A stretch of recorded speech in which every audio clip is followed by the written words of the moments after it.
So now that we have that out of the way, I'm likely going to restrict it to like 3 to 5 attempts per night and such. And these files are probably going to get really big because these runs tend to last a while. Now be aware that because I have no hacks turned on, I cannot like blitz through these challenges because with hacks turned on, well, these particular this particular tower becomes a bit trivial. So the real challenge is to basically do it without turning on hacks and such. As such, for our first attempt, well, this is what we got. On the first floor, you'll usually get, well, on the first tier floors, you usually get easier floors and such. Sometimes you'll just be given only one easy floor or no easy floors at all. But easy and normal is good to start out with. So, yeah.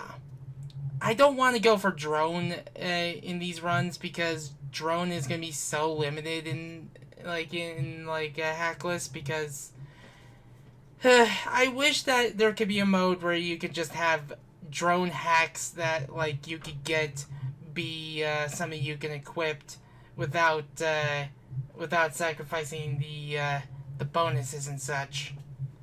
But yeah.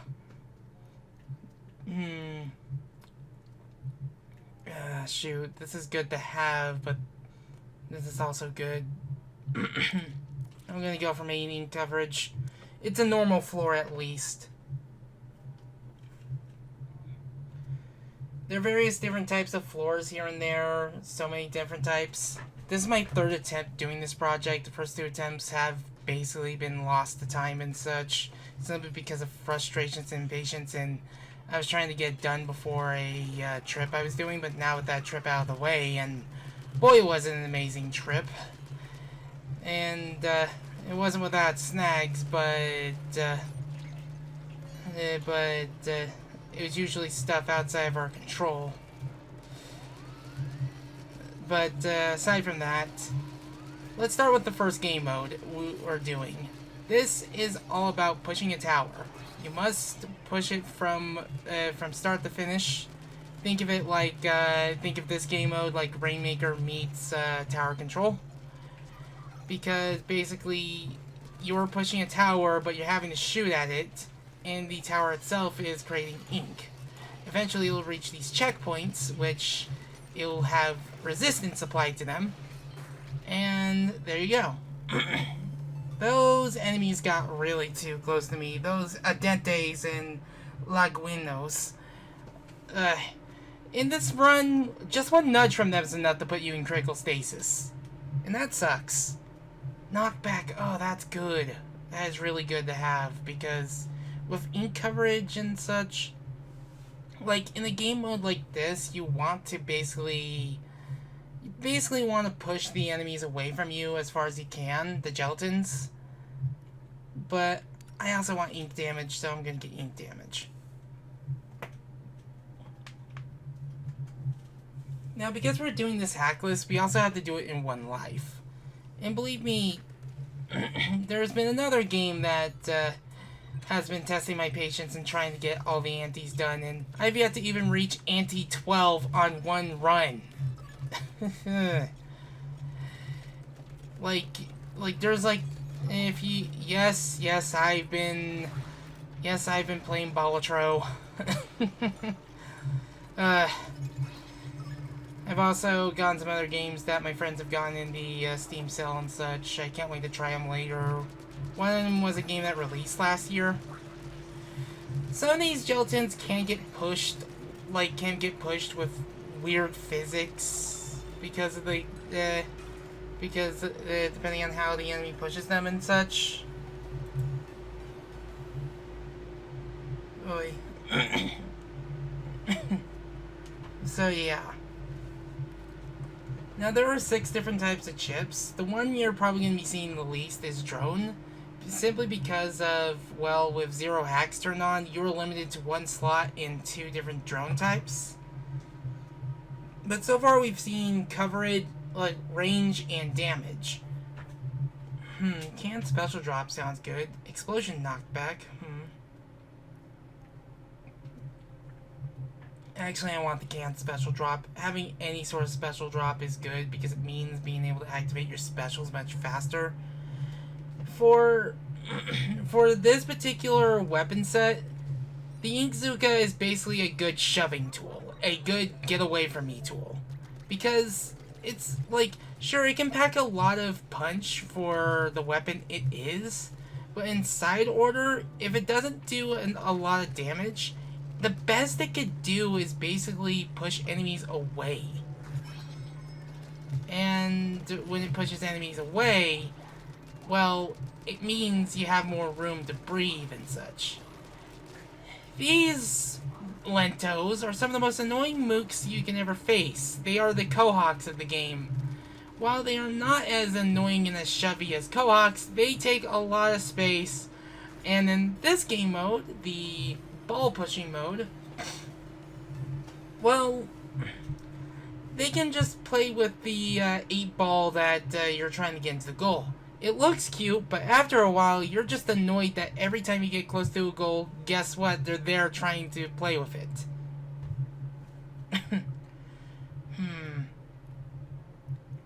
Main coverage sounds good, but main damage distant. That sounds good if I want to have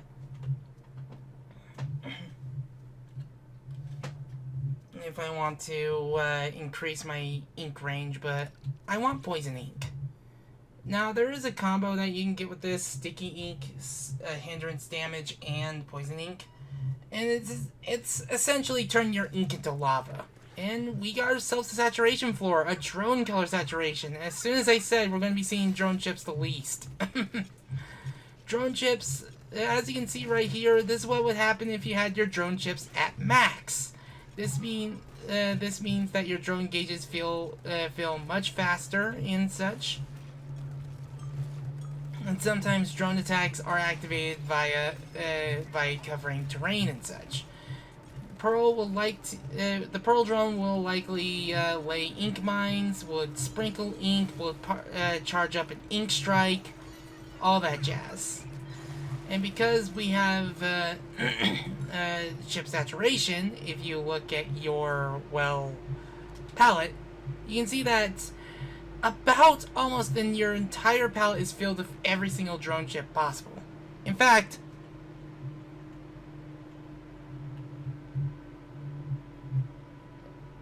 yeah, if you're hearing that, that's because there's a little musical secret with this. Supposedly it plays ebb and flow.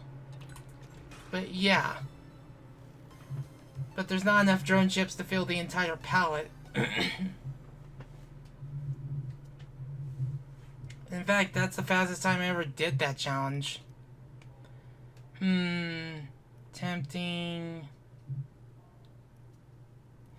I might as well go for this. I want to save the vending machine trips for later floors. I forgot to establish the rules, but I'll likely write text about it and such. Basically, the idea is to have no hacks turned on, and that no hacks are turned on, but I'm free to, like, I'll probably just put it in the intro video, the intro part of this segment. That sucks when you just, like, basically, the idea is to basically beat a run with basically little hacks turned on. Now, if you want to have some hacks be selected and such, you can call that like a 96, 97, 98, or 99% hackless or something. By technicality, this is 99% hackless, but because the hack in question also hurts you if you fail, I'm making it's the exception rather than the rule. So, yeah. Sometimes in portal floors, it can be dangerous, or it can be a bit of a nuisance to basically try to hit the portals, because whenever you see that little aura show up, you know that enemies are about to start pouring out of those portals, and good chances that they'll likely just nudge you and put you in critical stasis, and If they get close to you, just run. Just freaking run. Hindrance damage, that's... Oh wow, I get both of the things I was talking about right next to each other.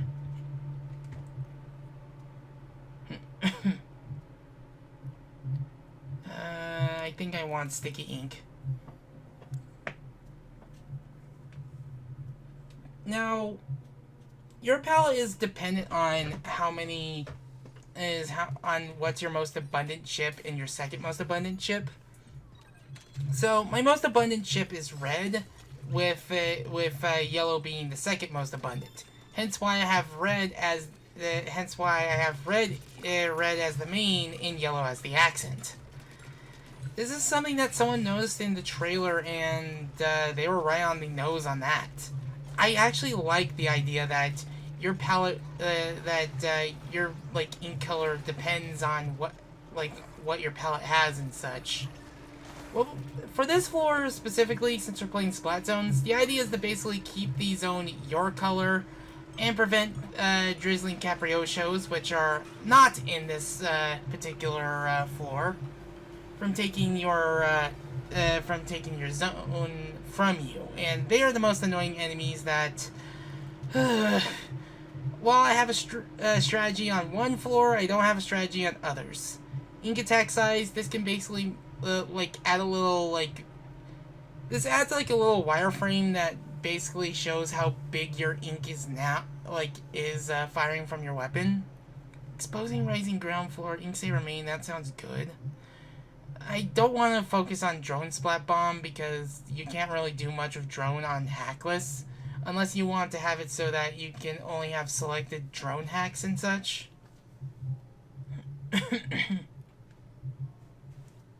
Ink save remain. Shoot. I think I want the ink attack size. This will at least coverage is pretty good. The best chip run I ever had on a floor like this is probably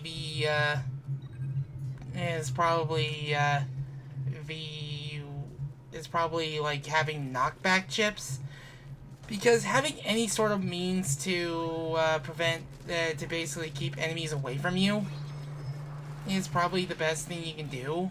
Just being able to fight from a distance.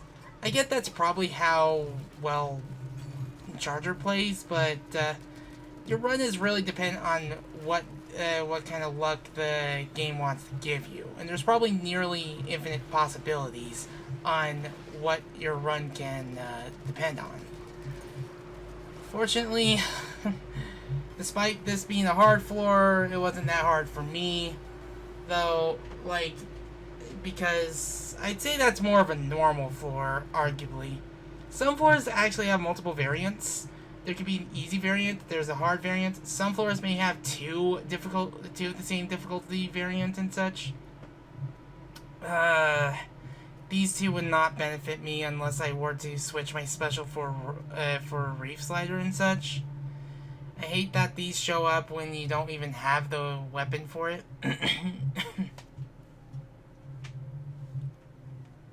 I'd say only use these if you get squid attack, because at least with squid attack you can also cover the floor and cover something try to basically attack portals and such, because if you're able to, that squid attack is doing a lot of damage towards the portals. But that's only if you decide to add squid attack to your arsenal of chips. Now these leaping hold on, let me get the name for them.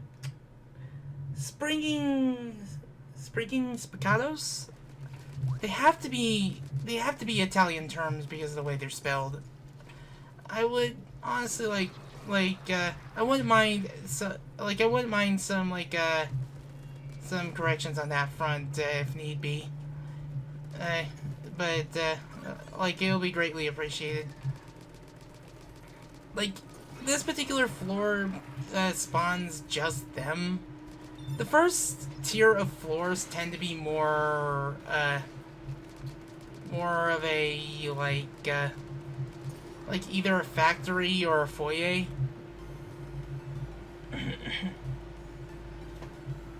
And they can really depend on the floor you go to and such. Some floors have unique backgrounds and such. Oh, disc piece drop sounds good. No. Maybe, but no. Yeah, I'm taking the disc piece drop. And Explosion Festival floor is pretty good, so I'm gonna want that. So, Explosion Festival floor, the reason why I think it's an easier, is pretty easy for a hard floor is because you always have an optimal means of dealing with every single enemy. Like, you can see these little, the cannon fodder trying to nibble at me right now. They took away my armor, sadly. And already, all three pieces of, my armor, all three pieces of the disc are, like, in my, grasp. When you ever, like, you want that disc piece drop because what you essentially get from that is a screen nuke. And having that extra time to reassess your situation is pretty good. And because yellow is my most abundant color, well, now you can see, it's my most abundant color, is gone from being the accent to being the main. So now we're on the floor 10 boss. The floor 10 boss will always be the easier version of the boss, while the floor 20 boss is going to be the harder version. In fact, we get, well, parallel cannon. Now, there are hacks that allow you to view what boss you're facing and such, but we're not playing with that hack turned on. So yeah, talk about starts. The first, parallel cannon is essentially a fight against a squad of inklings, order inklings, or octolings. In the easier variant, you face 1, then 2, then 4. While in the harder variant, you face 2, then 3, then 5. In fact, my special took 2 of them out. Sometimes their ink may start spawning gelatins, and sometimes they can be a little bit crafty in their measures. Some of them, there will be the case of, there's always going to be the case of one parallel inkling will always, without fail, just do a triple splashdown, before entering. Pearl will always point to you where each of the inklings are. And the moment you get the wipeout, there will be one, they will use every variant of weapon. It's randomized. Sometimes you get parallel cannon with duplicates. But with that being said, let's whip out the Trizuka and get our key. And we are now up to the 11th floor. We are now on the second tier of floors, because on the second tier, well, you are in a more aquatic-looking set of floors. I'm not liking the selection here, so let's take the vending machine. Yes, Cleo. Yes, Cleo.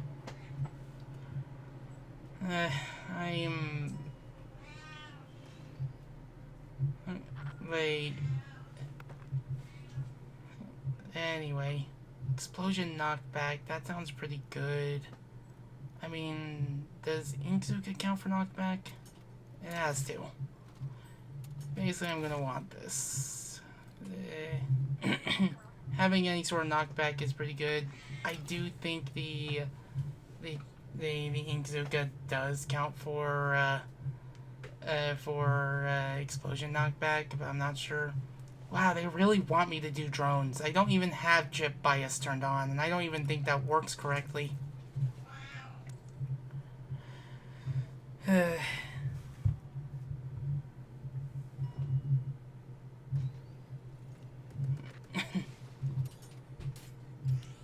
So, yeah. This particular challenge, I don't think I've done it on the first floor and such. This is the Panicking Alamambo, the Fleeting Foes challenge. This is the 4th game mode, one we haven't shown off yet. Cleo.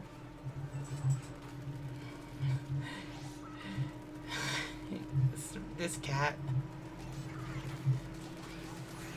And basically your challenge is to try to corner them, try to get them caught in your ink, and neutralize them. And having the additional disc piece drop is pretty good. Run speed up, that sounds pretty good.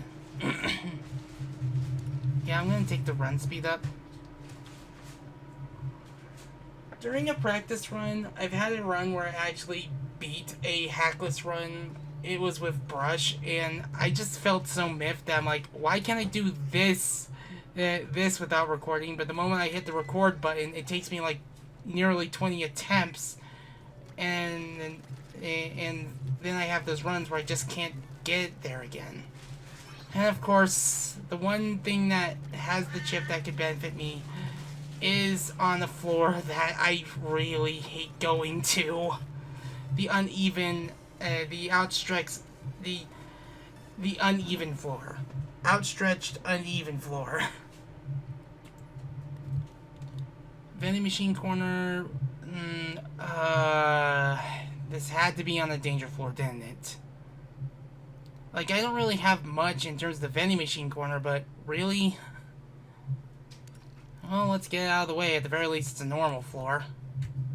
If I'm lucky, it's like gonna be pitch black or something. And the verdict. Oh, that's bad. That is bad. Now, if in case you don't want to deal with a danger floor, you can indeed go back to the elevator, but it will cost you. I'm trying not to do that in any of these challenge runs. And basically, if you're doing a luck run and such, you don't want to...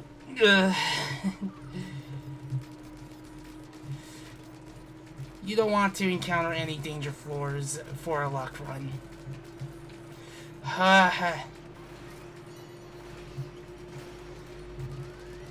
Yeah, just keep on pushing, and there we go. Just keep on pushing and such. Okay, now shoot, refill ammo, take this guy out. You do not want to deal with Noble Mentes. They are the absolute worst to deal with.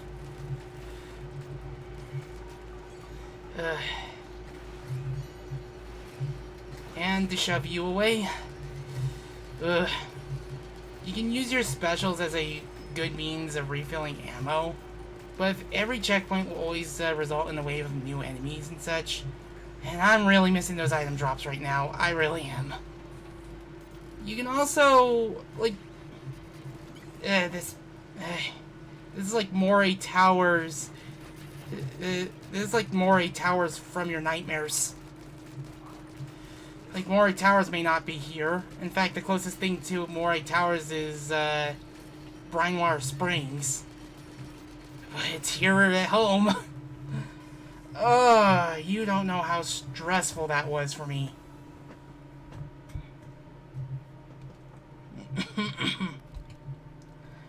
Sound wave damage, that's not going to be useful. Like, that's not going to be useful for me, since I don't exactly have a sound-based special or like a drone chip or something. It'd be nice to have this, but I think I know which floor this one is. I do remember like, it was the tiny splat zone and such. Yeah, let's go for it.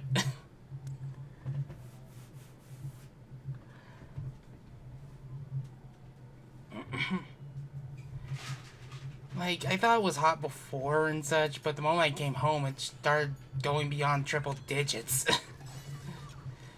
Yeah. It's pretty hot. Like, the only reason why I have to deal with the heat is because if I had my AC turned on during these recordings, well, you'd be hearing a lot of feedback. A lot of feedback. And I really hate these Drizzling Caprio shows. I really do. Like, I'm lucky I know this floor well enough. I almost chose the double hill floor. I know that floor down to a science, to the point where I always have a good strategy on it, because it's always just move, hit the drizzler, move again, hit the drizzler. No, you don't. Shove him away. Shove him away.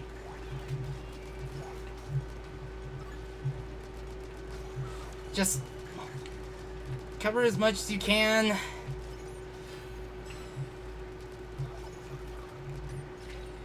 Oh, that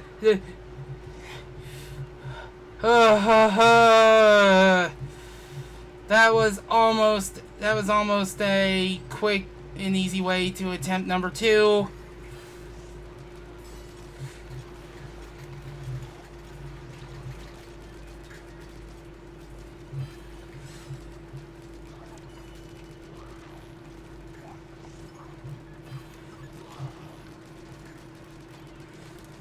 I may know this floor, but it's always this particular floor that gives me the most trouble. The tower pushing, shove them off. Shove them all off.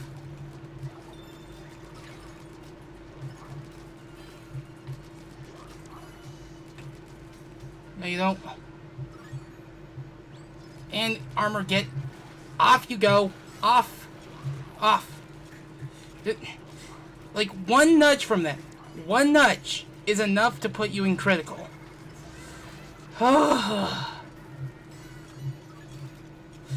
that is probably the worst run I had on this floor yet. Oh. Oh.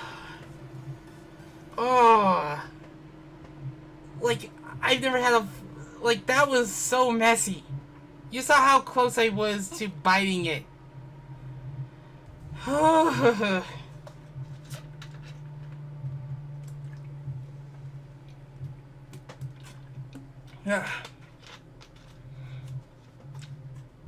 Yeah. That's how tough this challenge can get. Bombarded, constant exposed floor. Spot ink recovery, turf flaky chain. Sometimes you want to take the risk with the upper floors. With how much I've played this particular mode when it first launched, I try to go for the floors that I know I can play consistently. Like, even the harder floors, like, even if it might be a big risk trying to play these floors and such, it's more so about the consistent results you get from it. The one thing you want to be sure of doing, like, know how to counter each of your enemies and such. There can, like, this particular floor's gimmick is that you can't exactly get on that, the same level as they do. And that explosion knockback is really coming in handy.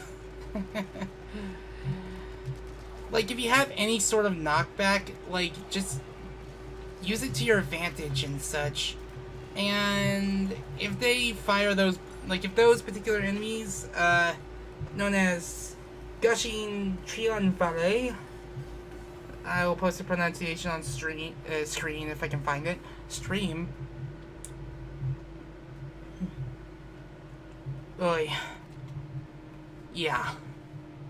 Let's see. Lucky chain window. I'm just getting all the luck today because this is the most I've gotten with disc piece drop. Now, sometimes you will encounter chip saturation floors, the chip spectrum floors and such. And sometimes you'll get a challenge floor by pausing, and yeah, that's not going to happen. If the challenge is not worth it, don't do it. It's not worth the trouble. It's not worth costing your run. If it is feasible, then I can see you doing it. But if it isn't, and believe me, no, it isn't, then just don't do it.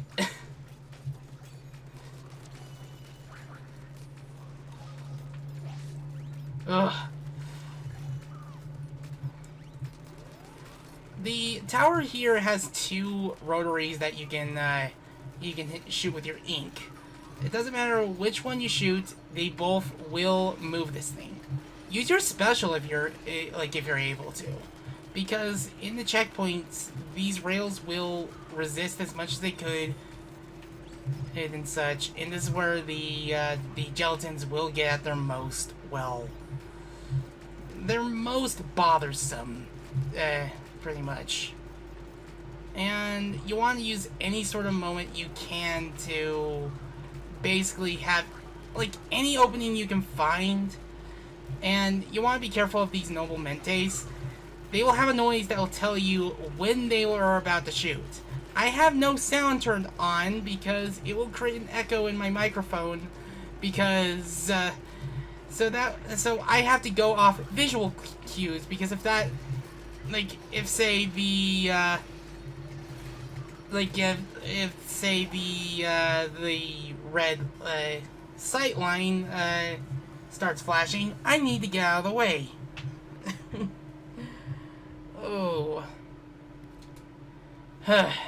Ah, dang it, why'd you put it there? Oh, why'd you put it there? Or this here? Oh.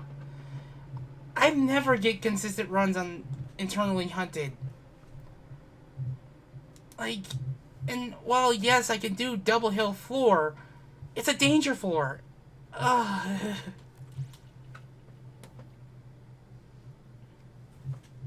Now, the higher you climb, and I'm going to say this right now, the second tier, if you're doing this challenge, is likely going to be the hardest tier if the third one isn't giving you trouble. Well, yeah, I think I want this. Like, sure, I can get shove off, or, like, I have, like, a shoving option for, Trizuka, but any sort of damage is good. Spring Jamboree floor, hindrance damage. Give me my main range. Because there are a lot of particular floors that can just get really overwhelming a bit too fast, and I'm not exactly looking forward to the boss if Parallel Cannon was my first boss. So this particular floor is going to have Spiccatos?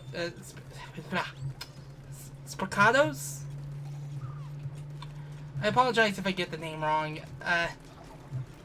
And Drizzlers. And around the checkpoint, you're going to have to deal with Noble Mentes. Expect to deal with Noble Mentes a lot on the, like, third tier floor. They are the most constant bother of each floor. In fact, I can just deal with this one right now. So, yeah. The good news is that that the springs they leave behind do leave behind ink, so use that to your advantage. And if you don't have much time left, well, just keep moving. Just make sure that you have enough ground covered, and you should be fine. So now we're on to the boss.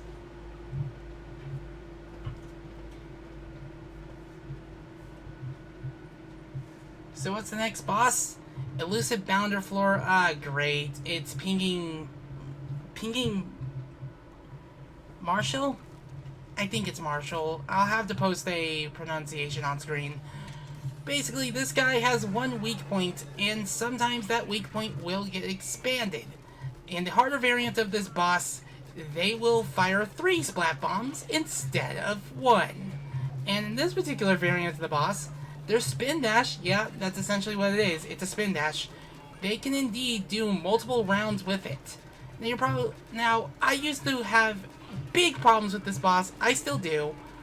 But I've gotten it down to the point where I'm like, I can actually...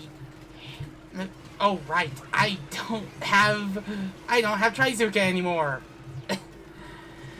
I've gotten it down to the point where I just realized I can just hit the weak point and I don't have to constantly push it a lot. it's just like, basically, when you're hitting the weak point, the moment it starts to get covered in your ink, you know you're actually doing damage to it. So, like when you see its face, make sure you land those shots straight on the straight on the face. And yes, it fires these homing arpeggios to get in the easier variants, but they're a bit more well visible here. And again, in the harder variant, well, it leaves behind suction bombs, and it can even do multiple rounds. And I am in critical stasis because I didn't get out of time. It's always the worst to be in critical stasis. And sometimes it can even do this one attack. It hasn't done it yet, but I'm expecting to do it soon. It's, well, it does the decolor, shoot. I forget what it's called. But basically fires these lasers similar to that of the killer whale. And you don't want to get caught in it. The smaller it gets, the more dangerous that attack becomes. So you want to make sure that you either make sure it hits the bumpers, which, yes, they can spawn enemies because of it. But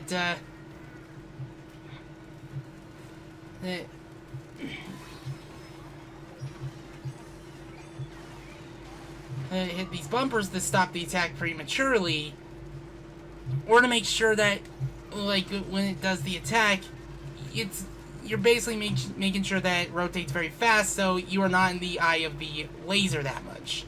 And in this formation, in the third phase, that spin attack is its most dangerous because this thing will go so fast. It's in its most mobile here.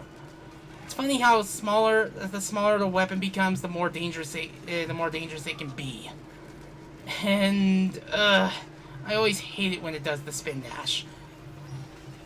Because you could fire a special at it and such, it won't do any damage, and oh, this is bad, this is bad, this is bad, this is bad. That Accelerondo put me in critical stasis at a bad time.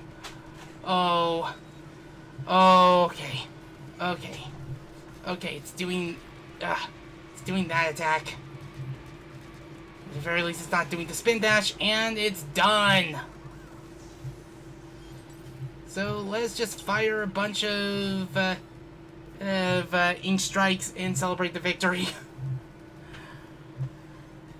Yeah,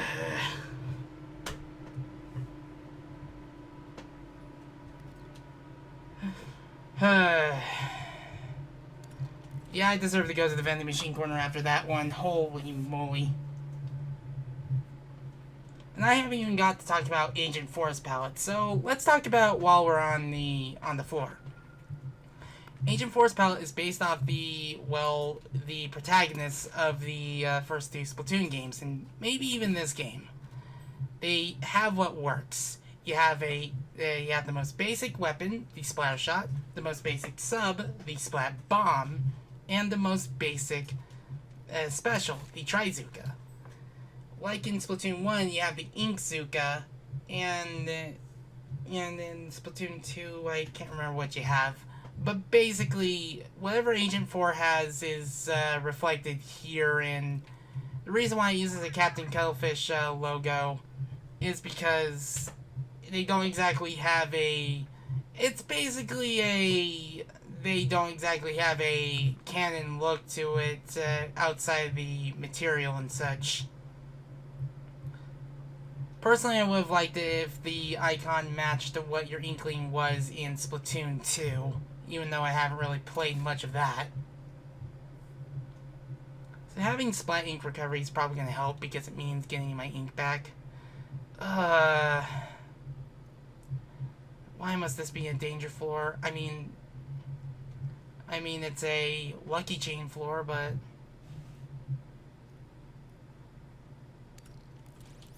I think I'll take the extra drone chips and such.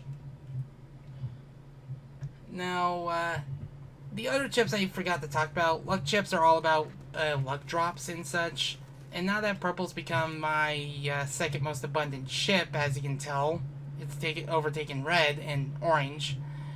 Now it's become the accented color. It's all about increasing the chance of what chips, of item drops and such. And I basically have a lot of disc piece drop on hand. For this floor, basically just their enemies like gelatins will come in droves of plenty. Just like if a situation becomes too dangerous to keep firing at something, then just run away from it. And then just when you have the most room, you want to take advantage of it and just, well, fire. This is a more wackier floor by comparison of what you have to deal with, and that's a bad time to be put in critical stasis. Oh,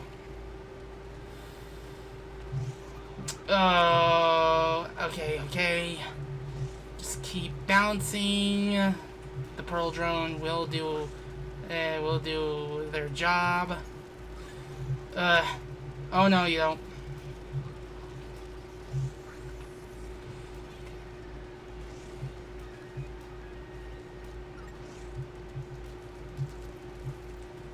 Oh. I just need an open shot.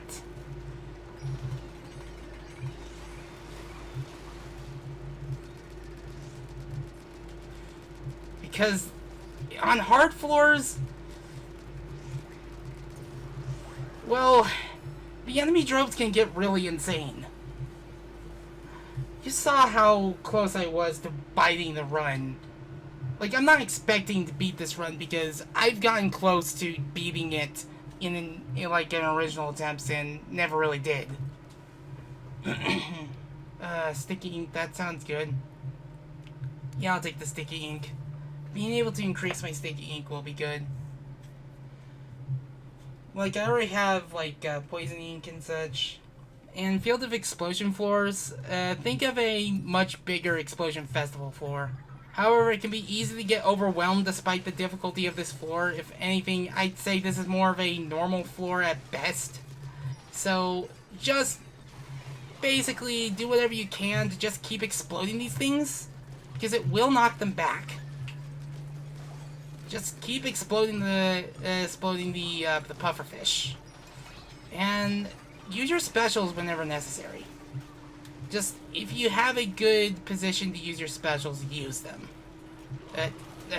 Got the disc piece? You don't, because if you don't keep exploding these things, well, they can easily cover the floor, and it's the biggest splat zone of the entire mode.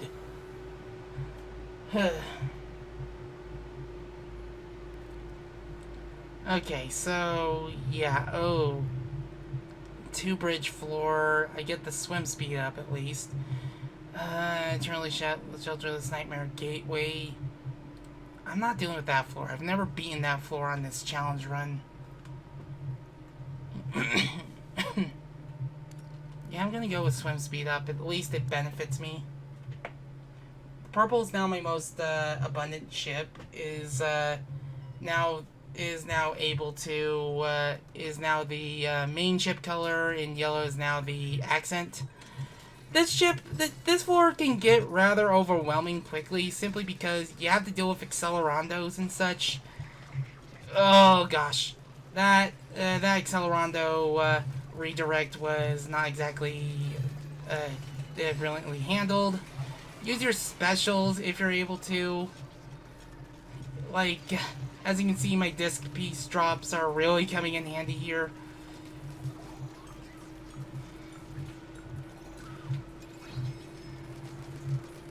And sometimes they can surround you. Even the ankle biters can be the most annoying to deal with.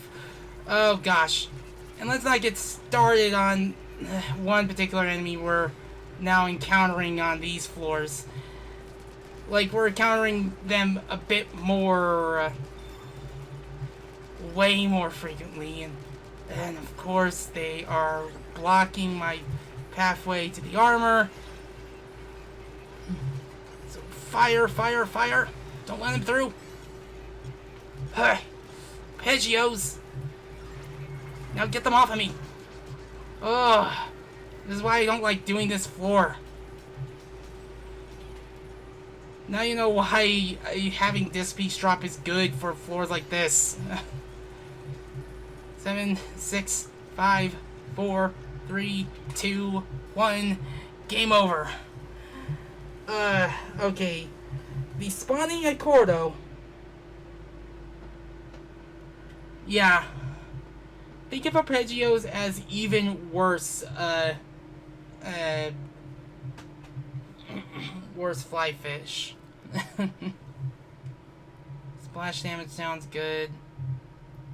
Drone splat bomb, maybe. I mean, this would be a good floor if the chip benefited me, but I think I should just do an easy floor.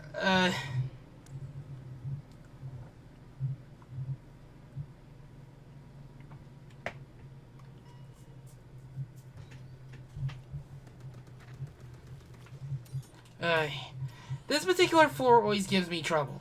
Even on easy, I have trouble with it. Simply because, look how much spawns behind you. You see that. This is an easy floor. I get it. You should be expected to face this many gelatins by this point in time. But if you're going to face this many, why isn't this a normal floor or, I don't know, a hard difficulty floor? Keep forgetting I'm not on Trizuka anymore. I keep forgetting I essentially have T-Tech.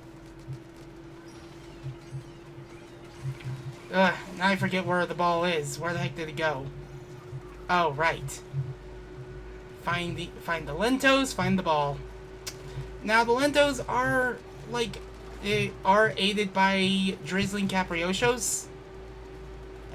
Again, I don't know how they're pronounced. I'm pretty sure a lot of music terms are. I'm pretty sure these fish are named after Italian music terms. I don't know if they're Italian, but it's more so how they're spelled and pronounced or something like that. Ugh. Hey, get off of there. There we go. Yeah, that was a messy floor, but it was either that or do a hard floor I end up dying a lot at. Ink bottle drop, that sounds good. Mobile special charge, sound wave damage. I'll take the ink bottle drop. If this is a challenge floor where it says don't use your main weapon, I'm not doing it. Ugh.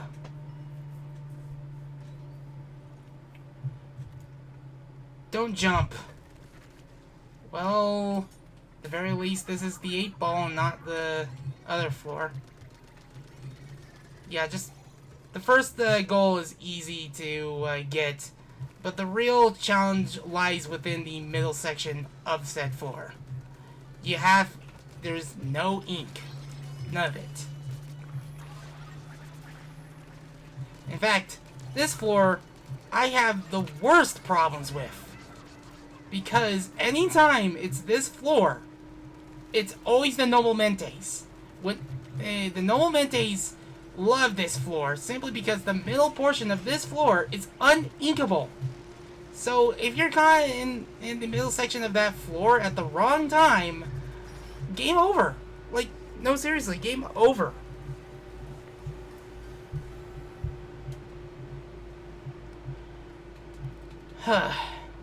Now I'm not even getting a single... Really? You put this here with a... Really? Let's see, I do have a lot. I do know how to handle this floor. I get a lot of drops with this. You know what? I might as well attempt this floor. This could be a run thrower and such. Ugh. I know this floor at least, so yeah.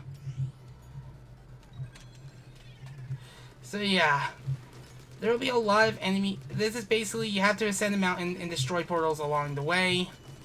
And they seem to have higher, drops for some reason. I'm not kidding. Like, you see how many things they're dropping, and yet we only have, yet our highest thing in terms of ink drops is just, you know, disc piece drop. And use your specials. You want to use your specials on this floor. Sometimes the accented color may even show up in the ink, and you saw the accented color right there. But yeah, whenever it's possible, you want to make sure that you use your specials on each of the portals. And I think the best one to use on portals is like stuff like triple splashdown, or... Ugh. Oh no, being in critical stasis at this floor is the worst! And that was such a good run! That was such a good run!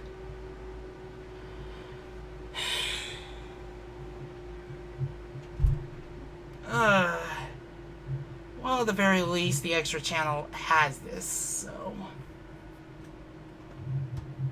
I'll be back in a moment.